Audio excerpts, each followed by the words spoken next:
Sanjay tiger reserve सीमा के अंतर्गत बसे ग्रामों के विस्थापन हेतु जिला स्तरीय समिति की बैठक का आयोजन मंगलवार को बस्तुआ में किया गया। कलेक्टर रविंद्र कुमार चौधरी ने कहा कि विस्थापन की प्रक्रिया में कोई भी पात्र व्यक्ति लाभ से वंचित नहीं रहे। कलेक्टर ने प्राप्त होने वाले आवेदनों की जांच कर उन पर शीघ्र निर्णय के निर्देश दिए। इसके साथ ही उन्होंने विस्थापित हो रहे परिवारों की समस्याओं के निराकरण के निर्देश दिए हैं। कलेक्टर ने कहा कि ये परिवार जिस स्थान पर विस्थापित हो रहे हैं, यदि वहां कोई अधोसंरचना की समस्याएं हैं, उसकी सूची बनाएं। उनके प्राथमिकता पर निराकरण के प्रयास किए जाएंगे। कलेक्टर ने शेष बचे ग्रामों में बैठक आयोजित कर विस्थापन की कार्यवाही पूर्ण करने के निर्देश दिए हैं। संयुक्त संचालक संजय टाइगर रिजर्व ए अंसारी ने 17 पूर्ण रूप से विस्थापित ग्रामों की भूमि नामांतरण की कार्यवाही पूर्ण करने के लिए कहा है। इसके साथ ही विस्थापित हो चुके ग्रामों का शेष सर्वेक्षण की कार्यवाही जुलाई माह के अंत तक करने के निर्देश दिए गए हैं। उन्होंने अभी तक की गई कार्यवाही के विषय में विस्तार पूर्वक अवगत कराते हुए जिन ग्रामों में अवार्ड वितरित हो चुका है, वहां के ग्रामीण जनों को समझाइश देकर विस्थापित करने के निर्देश दिए हैं। इसके साथ ही विस्थापन के लिए चिन्हित ग्रामों की ग्राम सभा तथा उपखंड स्तरीय समिति की लंबित बैठकों का आयोजन जुलाई माह के अंत तक पूर्ण करने के निर्देश दिए हैं। बैठक में अपर कलेक्टर हर्षल पंचोली, एसडीएम कुसमियार के सिन्हा, सहायक संचालक उप वन मंडलाधिकारी मझौली, हरिओम शर्मा, कुसमी मनोज कटारिया सहित राजस्व एवं वन विभाग के अधिकारी उपस्थित रहे। पूरे मध्य प्रदेश के साथ सीधी जिले में भी विगत कई दिन से नर्सेज एसोसिएशन द्वारा अपनी 12 सूत्री मांगों को लेकर धरना प्रदर्शन किया जा रहा है। सीधी शहर के जिला अस्पताल परिसर में नर्सेज एसोसिएशन द्वारा लगातार हड़ताल की जा रही है। हड़ताल पर बैठी नर्सेज अपनी मांगों के समर्थन में जमकर नारेबाजी कर रही हैं।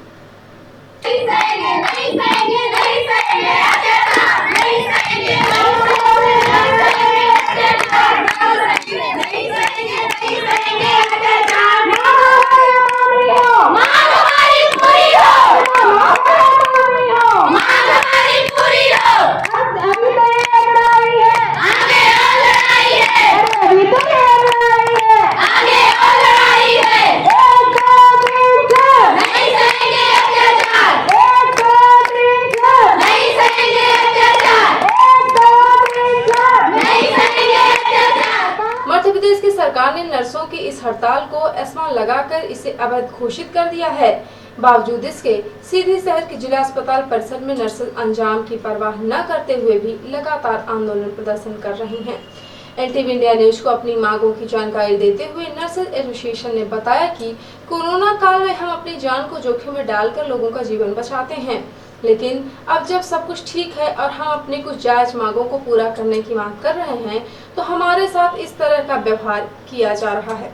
हमारे 12 सूत्री मांगे हैं नर्सेस की, तो अब हम क्या बताएं क्यों नहीं मान रही। हम लोग अपनी देखिए हर तरह से रिक्वेस्ट करके छोटे छोटे सांकेतिक को करके हम उनको बताया है। कई दिन से हमारे सारे मतलब प्रदेश के जितने हमारे जिले के सारे हमारे जिले के नर्सिंग अध्यक्ष जो भी हमारे वो हैं सब मिलके हम बताए, छोटी छोटी चीज़ों को उनको बताया, फिर भी हम लोगों की मांगे नहीं मानी जा रही है। इसके तारतम्य में हमारे पूरे प्रदेश भर में 30 तारीख से अनिश्चितकालीन हड़ताल पे सभी लोग बैठे हुए, उसी के समर्थन में हम लोग भी अपना आंदोलन कर रहे हैं। ऐसी कौन कौन सी प्रमुख मांगे हैं जो जरूरी है? हमारी 12 सूत्री मांगे हैं। पहली मांग है हमारी हमको सेकंड ग्रेड का दर्जा दिया जाए, हमारे इंक्रीमेंट जो हैं वो दिए जाएं, कोरोना काल में जो लोगों ने काम किया है उनको सम्मानित किया जाए, उनके परिवार वालों को नियुक्ति दी जाए, हमारे जो पुरानी पेंशन है उसकी बहाली की जाए। ये हमारे जो नए स्टूडेंट अभी लड़कियां आई हैं उनको 18 की जो नियुक्ति वाले में उसे 70%, 80%, 90% का जो विसंगतियाँ रखी हैं उसको एक समान किया जाए, एक समान काम एक समान वेतन किया जाए। ऐसी बहुत सारी मांगे हैं। सरकार आप लोगों के आंदोलन से घबरा गई है। जब तक कोरोना था तो आप लोगों की बड़ी इज्जत थी, सम्मान था। अब आप लोग अगर अपनी मांग के लिए आगे आए हैं, सड़कों पे उतरे हैं, तो सरकार ने एस्मा लगा दिया। क्या कहना चाहेंगी? देखिए ऐसा नहीं है, ये सब हमें नोटिस दिया गया है कि एस्मा लगा हुआ है, उसके बावजूद आप लोग स्ट्राइक कर रहे हैं, लेकिन ये सरकार का अपना एक बचाव पक्ष है। जो भी प्रशासनिक अधिकारी हैं वो तो अपना बचाव पक्ष रखेंगे ही, लेकिन हम अपनी स्ट्राइक जारी रखे हुए हैं। हमारी जो प्रदेशाध्यक्ष है रेखा परमार जी, आज उनको हाई कोर्ट में सुनवाई के लिए बुलाया गया है। आज शाम 4 बजे फैसला आएगा। जैसा भी वो मैं आगे निर्देशित करेंगी, हम स्ट्राइक करेंगे। एस्मा से वो तो एक नोटिस है, ठीक है, कोई बात नहीं, लेकिन हमारी हड़ताल जारी है। सरकार का रवैया जो आप लोग देखती हैं, जब कोरोना की महामारी आती है तो फिर आप लोग ही काम आते हैं, लेकिन अब जब कोरोना की महामारी कम हो गई, ना के बराबर हो गई, तो आप लोगों को बात भी नहीं सुनी जा रही है। सरकार के रवैये को आप किस नज़रिए से देखती हैं? नज़रिया तो नहीं, बस मैं इतना ही कहना चाहूँगी कि जब इमरजेंसी आती है तो अगर उस दौरान आप हमें नर्सेस को मेडिकल फील्ड का बैकबोन मानते हो, तो इस दौरान भी बैकबोन मान के ही हमें हमारे अधिकार दे दीजिए, जिन अधिकारों के लिए हम आगे खड़े हैं, इतना संघर्ष कर रहे हैं, बस यही कहना चाहूँगी। कुछ अल्टीमेटम दिया है आप लोगों ने कि कब तक आपकी मांग पूरी हो? नहीं, ऐसा कोई अल्टीमेटम नहीं दिया है हमने। हम 30 तारीख से अनिश्चितकालीन हड़ताल पर पूरा प्रदेश है। हमारी हड़ताल तो यहाँ 5 तारीख से स्टार्ट हुई है और जैसा भी हमें हमारे प्रदेशाध्यक्ष के द्वारा निर्देशित किया जाएगा, उसी तरीके से आगे बढ़ते जाएंगे। मध्य प्रदेश में कार्यरत स्टाफ नर्सेस की लंबित मांगों के निराकरण की मांग को लेकर पिछले कई दिन से धरना प्रदर्शन कर रहे स्टाफ नर्स का कांग्रेस पार्टी ने न केवल पूर्ण समर्थन किया है, बल्कि जिला कलेक्टर के माध्यम से प्रदेश सरकार को ज्ञापन देकर उनकी मांगों को शीघ्र निराकरण करने का आग्रह भी किया है। जिला कांग्रेस कमेटी के अध्यक्ष रुद्रप्रताप सिंह बाबा के नेतृत्व में जिला कांग्रेस कमेटी का एक प्रतिनिधिमंडल आज धरना स्थल पर पहुंचकर नर्सेस एसोसिएशन का मनोबल बढ़ाया और उनकी लड़ाई में पूर्ण सहयोग देने का आश्वासन भी दिया। जिला कांग्रेस कमेटी के अध्यक्ष रुद्रप्रताप सिंह बाबा ने कहा है कि कोविड-19 की महामारी के संकट के दौरान जब सरकार की सारी व्यवस्थाएं चरमरा गई थीं, पूरे प्रदेश में हाहाकार मचा हुआ था। शासन प्रशासन अपने हाथ खड़े कर चुके थे, तब हमारे नर्सेस बहनें अपनी जान जोखिम में डालकर फ्रंट लाइन वर्कर के रूप में जो योगदान एवं सेवाएं दी हैं, उसका आज पूरा देश ऋणी है। उन्होंने कहा कि संकट के दौरान मुख्यमंत्री ने स्वयं घोषणा की थी कि कोरोना योद्धाओं की मृत्यु पर अनुकंपा नियुक्ति के साथ ही 50 लाख रुपए की सहायता राशि देने की भी घोषणा थी, लेकिन यह कितना बड़ा दुर्भाग्य है कि आज हमारी नर्सेस बहनें अपनी छोटी मोटी मांगों को लेकर धरना प्रदर्शन करने को मजबूर हो रही हैं।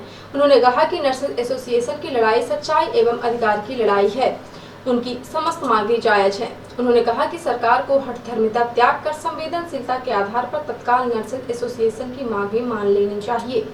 पूरी कांग्रेस पार्टी नर्सेस बहनों के साथ है और उनके साथ होने वाले अन्याय को भी किसी कीमत पर बर्दाश्त नहीं किया जाएगा। जिला कांग्रेस कमेटी द्वारा जिला अध्यक्ष रुद्रप्रताप सिंह बाबा के नेतृत्व में कलेक्टर को ज्ञापन सौंपा, नर्सेस एसोसिएशन की मांगें तत्काल मान लेने का आग्रह भी किया है। कलेक्टर रविंद्र कुमार चौधरी द्वारा टिकरी में निर्माणाधीन गौशाला का निरीक्षण अवलोकन मंगलवार को किया गया। उन्होंने कार्य की गुणवत्ता तथा समय सीमा को ध्यान में रखने के निर्देश दिए हैं। कलेक्टर द्वारा जिले की समस्त गौशालाओं को अन्य उत्पादक गतिविधियों से जोड़ने के भी निर्देश दिए हैं।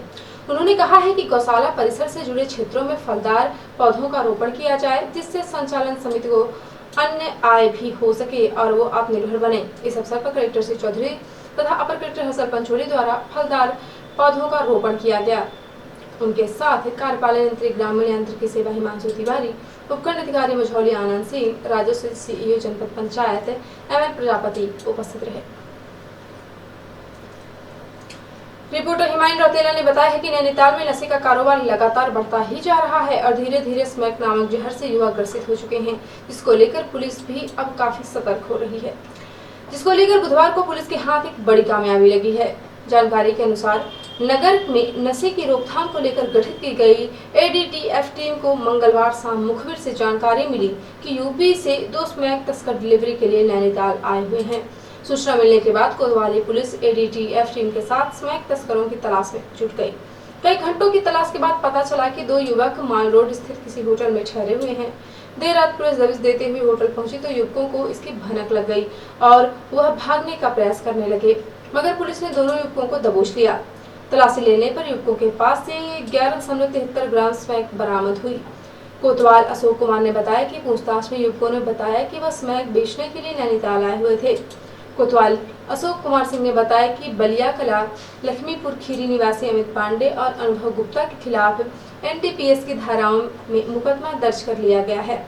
आरोपितों को न्यायालय में पेश करने की तैयारी की जा रही है। गिरफ्तारी में एसआई हरि सिंह, दिनेश प्रसाद और एटीटीएफ कर्मी शामिल थे। पुलिस अधीक्षक पंकज कुमावत के निर्देशन अतिरिक्त पुलिस अधीक्षक अनुता पाटले के मार्गदर्शन थाना प्रभारी कोतवाली निरीक्षक हितेंद्र नाथ शर्मा के नेतृत्व में कोतवाली पुलिस ने लगभग 2,50,000 कीमत के गहनों की चोर आरोपी कमलेश साकेत को गिरफ्तार कर वैधानिक कार्यवाही उपरांत जिला जेल से भी दाखिल कराया है। बताया गया कि 6 जुलाई को फरियादी गीता कोरी ने थाना आकर रिपोर्ट की थी कि कल दिनांक 5/7/21 से आज सुबह 5 बजे के बीच कोई अज्ञात व्यक्ति हमारे घर में रखे लगभग 2,50,000 कीमत के सोने चांदी के गहने चुरा कर ले गया है। फरियादी की रिपोर्ट करने के पश्चात चोरी के तहत मामला पंजीबद्ध कर थाना कोतवाली प्रभारी हितेंद्र नाथ शर्मा द्वारा सहायक उप निरीक्षक बीरभान के नेतृत्व में टीम गठित कर चोरों की पता तलाश हेतु रवाना किया गया। टीम ने सूझबूझ एवं तत्परता पूर्वक मुखबिर की जानकारी के आधार पर संदेही कमलेश साकेत को हिरासत में लेकर थाना लाया एवं उसे पूछताछ करने पर आरोपी युक्त ने अपना अपराध स्वीकार करते हुए चोरी किए गए सोने एवं चांदी के गहने जब्त करवाए, जिसके पश्चात वैधानिक कार्यवाही के उपरांत आरोपी को माननीय न्यायालय के समक्ष प्रस्तुत करते हुए जिला जेल से भी दाखिल कराया गया है। उक्त कार्यवाही में थाना प्रभारी हितेंद्र नाथ शर्मा, सहायक निरीक्षक बीरभान, प्रधान आरक्षक तिलक राज सिंह, आरक्षक आजाद खान, सुनील बागरे एवं शिव कुमार का महत्वपूर्ण योगदान रहा है। और अब पेश प्रादेशिक हलचल। सिंधिया के मंत्री बनने पर एमपी की राजनीति में असर, ग्वालियर चंबल के महाराज का कद प्रदेश में बढ़ेगा, बीजेपी के कद्दावरों का घटेगा कद। एमपी के राज्यपाल अंगू भाई पटेल आज लेंगे शपथ। हाईकोर्ट के चीफ जस्टिस मोहम्मद रफीक सुबह 11:30 बजे दिलाएंगे शपथ। सपना की बेटी को मिली 7 समंदर पार की गोद। अमेरिका के दंपति ने मात्र छायानाथालय से 1.5 साल की बच्ची को गोद लिया। और मोदी सरकार में एमपी से 2 नए मंत्री, वीरेंद्र कुमार खट्टी को ज्योतिरादित्य सिंधिया बने कैबिनेट मंत्री। मध्य प्रदेश से कुल 5 मंत्री। और अब पेश राष्ट्रीय मोदी का मेगा कैबिनेट विस्तार, ज्योतिरादित्य, सोनेवाल और अनुराग समेत 15 कैबिनेट मंत्री को 43 मंत्रियों को शपथ। कोरोना की दूसरी लहर के समय बेअसर दिखे मंत्रियों पर एक्शन, 12 कैबिनेट मंत्रियों का इस्तीफा। सरकार को बदनामी से न बचा पाने वाले कैबिनेट मंत्री बाहर। बॉलीवुड के दिग्गज अभिनेता दिलीप कुमार का हुआ निधन, जुहू स्थित कब्रिस्तान में राजकीय सम्मान के साथ सुपुर्द एक खाक किया गया। और कलकत्ता हाईकोर्ट ने ममता बनर्जी पर 5 लाख का जुर्माना लगाया, कहा उन्होंने न्यायपालिका की छवि खराब करने की कोशिश की। तो ये थे आज के प्रमुख हलचल। यदि आप न्यूज फेसबुक पर देखते हैं तो पेज को लाइक और फॉलो करें। यूट्यूब पर देखते हैं तो चैनल को लाइक और सब्सक्राइब करना बिल्कुल ना भूलें। आप किसी भी न्यूज को तत्काल पढ़ने के लिए लॉगिन करें www.ntvindianews.com। सीधी एवं बिंदी की प्रत्येक न्यूज का अपडेट अपने फोन पे पाना चाहते हैं तो आप प्ले स्टोर से डाउनलोड करें NTV इंडिया न्यूज ऐप और जुड़े रहें समस्त गतिविधियों से NTV इंडिया न्यूज के साथ। नमस्कार।